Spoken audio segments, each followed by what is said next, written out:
Baik, Bapak Ibu sekalian, izinkan saya sejenak mendemokan 10-20 menit sekelumit tampilan dari Sispena SM 2020 untuk instrumen IASP 2020.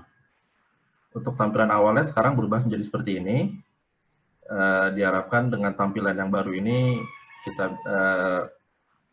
teman-teman user pengguna itu mendapatkan nafas baru, semangat baru untuk menyempurnakan mensukseskan pendidikan yang baik untuk Indonesia.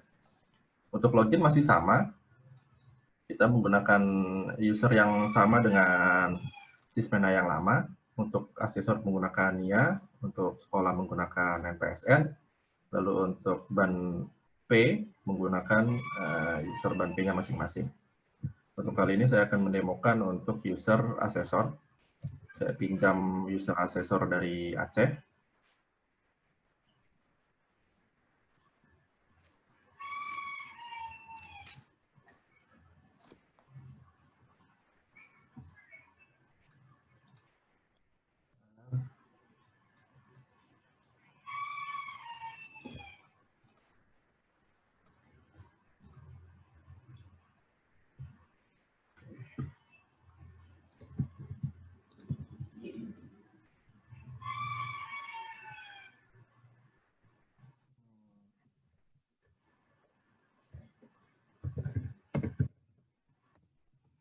Tampaknya ada kesalahan teknis.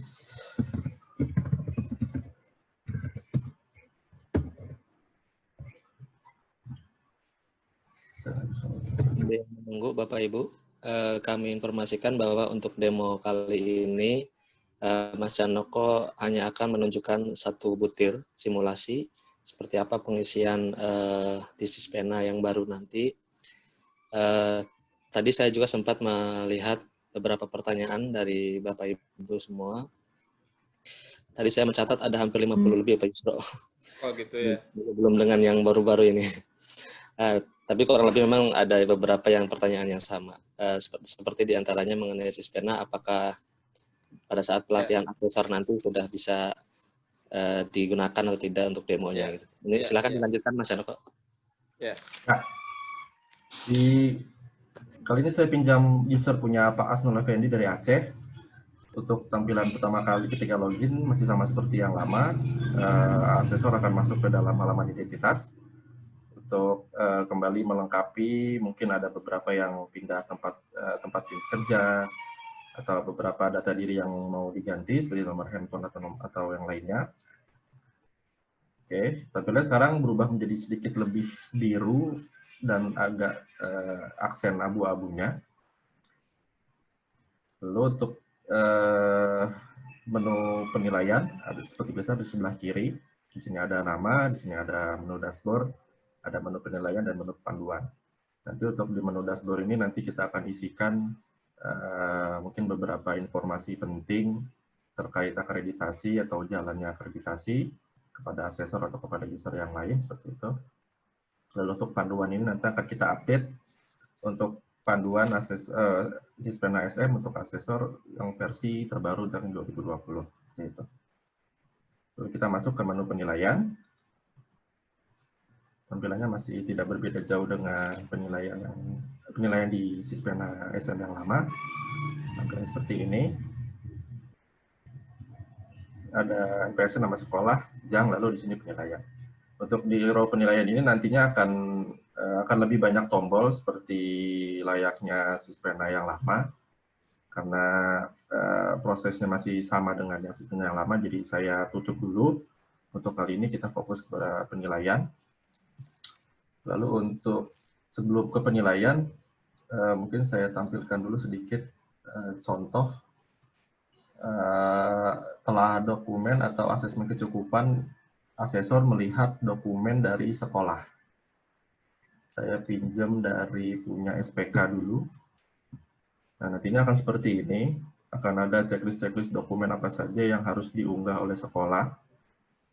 Nantinya para asesor cukup klik di tombol checklist ini, maka dokumen akan otomatis terdownload ke laptop asesor masing-masing untuk dilihat apakah dokumen ini cukup memenuhi syarat atau tidak, seperti itu. Oke, kita kembali lagi ke Sispena 2020. Untuk mengklik penilaian, klik di tombol penilaian sebelah sini. Oke, maka akan muncul tampilan penilaian dari sekolah SDN Blang Bate di Aceh.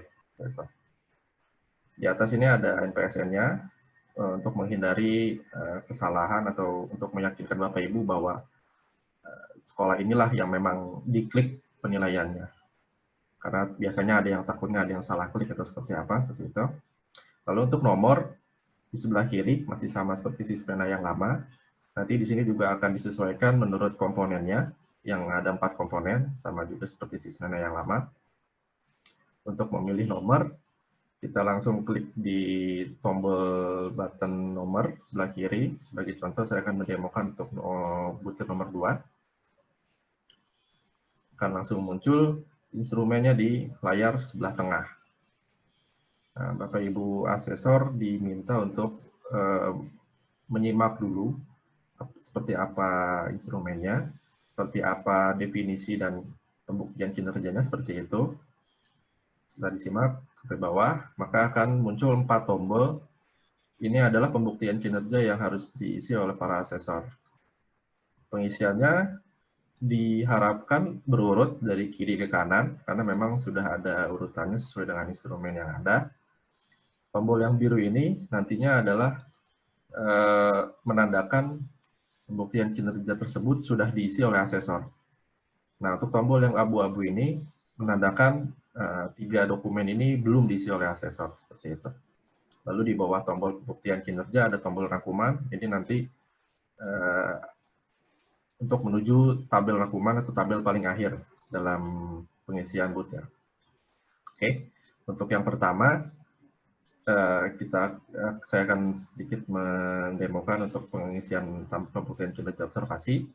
Langsung saja klik di tombol observasi, maka akan muncul pop-up atau tampilan seperti ini di layar laptop. Nah, tinggal Bapak Ibu asesor dicermati apakah ada narasi dulu di sebelah atas. Kalau ada, silakan dicermati dulu seperti apa teknik pengisian tabelnya. Lalu langsung menuju ke tabel kerja 2.1. Silakan disimak secara seksama aspek yang harus diobservasi seperti apa. Lalu silakan bubuhkan langsung hasil observasinya di kolom isian di sebelah kanan yang besar ini. Begitu juga untuk nomor selanjutnya, nomor 2 dan selanjutnya seperti itu. Ketika sudah selesai, langsung klik simpan di pojok sebelah bawah.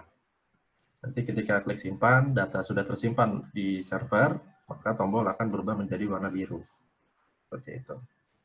Tekniknya sama untuk keempat pembuktian kinerjanya. Lalu untuk telah dokumen, gitu klik. Ini tabelnya memang lebih rumit dan lebih banyak daripada tabel yang sebelumnya. Sama cara menggunakannya seperti tadi. Perhatikan dulu apakah ada narasi atau informasi yang diberikan di atas, sebelah atas. Lalu setelah lanjut untuk menuju tabel kerja 2.2. Diperhatikan aspeknya, nama dokumennya apa yang harus ditelaah dalam butir nomor 1, misalkan dalam tabel kerja nomor 1, lalu isikan hasil telah dokumennya di sebelah kanan. Begitu terus sampai nomor 4, lalu nanti tinggal klik simpan. Untuk selanjutnya saya lengkap dulu ke wawancara ya, karena angket nanti beda sendiri. Untuk wawancara, klik di sini. Sama, kalau ini hasil wawancara memang membutuhkan isian lebih banyak karena memang banyak pihak yang harus diwawancarai. Cara menggunakannya sama seperti tadi. Diperhatikan secara seksama aspek yang diwawancara, lalu isikan kepada hasil wawancara di sebelah kanan. Seperti itu. Kalau sudah, langsung klik simpan. Nah, untuk angket, ini sedikit lebih berbeda dengan biasanya.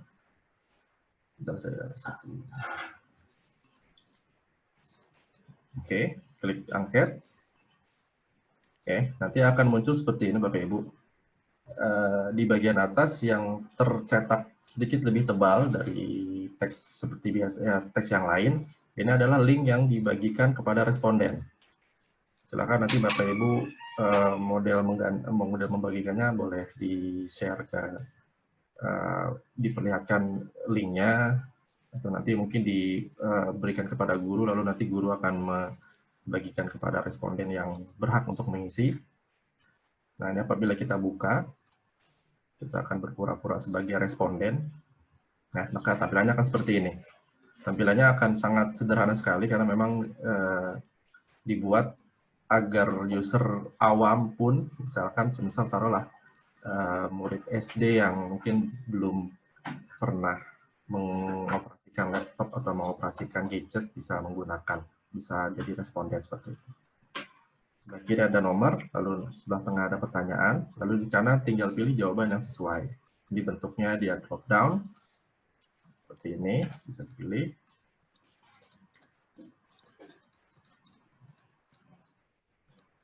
Kita pilih acak saja seperti ini, lalu klik kirim, maka akan ada konfirmasi, terima kasih telah mengisi angket.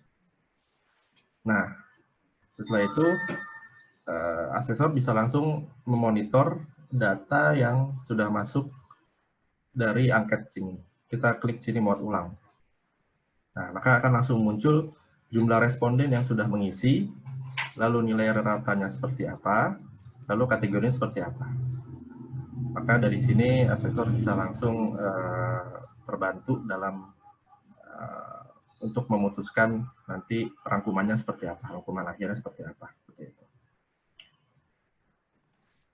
Kalau sudah, kita klik close saja.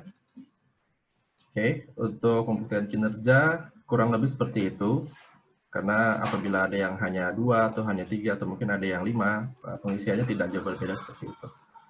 Kita langsung ke tabel rangkuman atau menu rangkuman. Ya, seperti ini. Di tabel rangkuman ini nanti akan langsung ada 4 aspek kinerja yang harus dinilai oleh asesor. Karena memang di butir nomor 2 ini ada 4 aspek. Perilaku individu siswa, partisipasi siswa, dan yang lainnya. Nah, untuk pengisiannya dilakukan di yang paling kiri dulu. Perilaku individu siswa. Kita klik, maka akan muncul pop-up aspek kinerja nomor 1. Lalu Bapak Ibu isikan kesimpulan hasil observasi seperti di tabel instrumen yang kolom nomor 2. Kita isikan narasinya seperti apa. Lalu pastikan sebelum klik simpan, Bapak Ibu asesor sudah yakin dengan isian kesimpulan hasil observasi. Karena nanti ketika setelah diklik simpan, tombol simpan ini akan disable dan akan isian ini tidak bisa diedit lagi. Seperti itu. Apabila sudah yakin, klik simpan, maka akan langsung muncul level indikator, level kinerja di bawahnya. Nah, Bapak Ibu tinggal pilih apakah A, B, C, atau D, sesuai dengan kesimpulan yang sudah Bapak Ibu ambil di kotak isian sebelumnya. Tentulah kita mendapatkan, untuk aspek kinerja 1 ini mendapatkan level kinerja A. Lalu ketika diklik A, maka akan otomatis skor kinerjanya muncul di bawah. Nah, nanti ini mungkin akan ditambahkan ketika diklik A akan munculnya A3, A2, dan A1, atau ketika diklik B akan munculnya B3, B2, dan B1. Seperti itu. Kita pilih, contoh pilih skor kinerja nomor 3. Lalu di bawah, apabila Bapak Ibu memiliki catatan terhadap aspek kinerja nomor 1, boleh dibubuhkan di sini.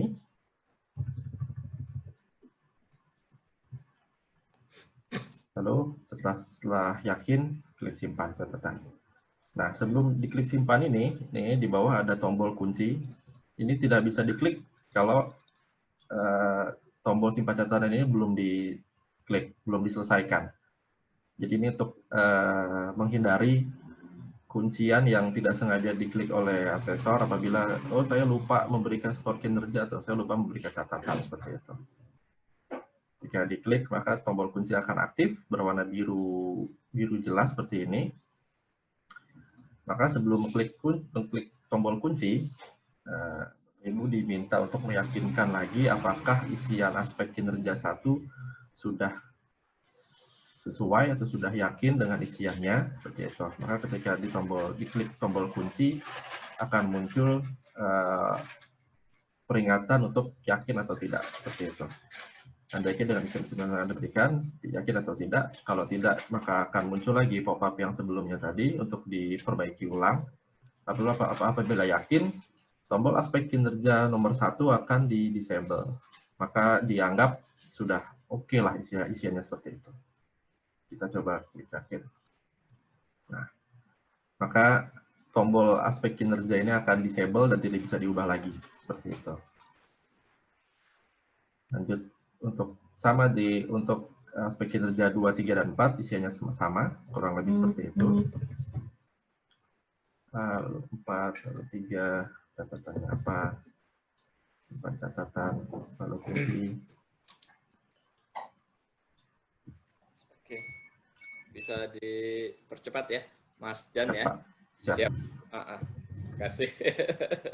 Ini satu lagi Pak Yusro. Siap. Terus lanjut aja, cuma mungkin speednya agak cepat. Oke. Sampai total ya. Iya. Lalu ketika sudah selesai 4 aspek diselesaikan penilaiannya, maka total skor butir akan langsung muncul di kolom bawah. Seperti itu, kira-kira 10 menit isian instrumen dari laman asesor. Jadi saya cukup sekian. Terima kasih. Saya kembalikan kepada Pak Yusuf sebagai moderator. Baik, terima kasih banyak.